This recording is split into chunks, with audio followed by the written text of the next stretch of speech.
The main function of iron or powder ball press. Iron or powder ball pressing machine is a type of equipment divided according to the types of materials.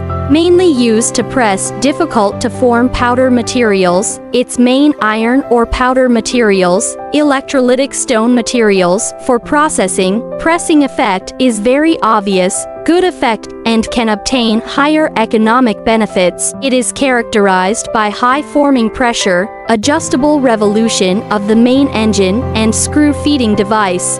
Widely used in iron or powder, electrolytic stone, electrolytic powder, electrolytic mud, aluminum ash, iron powder, coking coal, aluminum powder and other powder, waste slag pressing and forming work.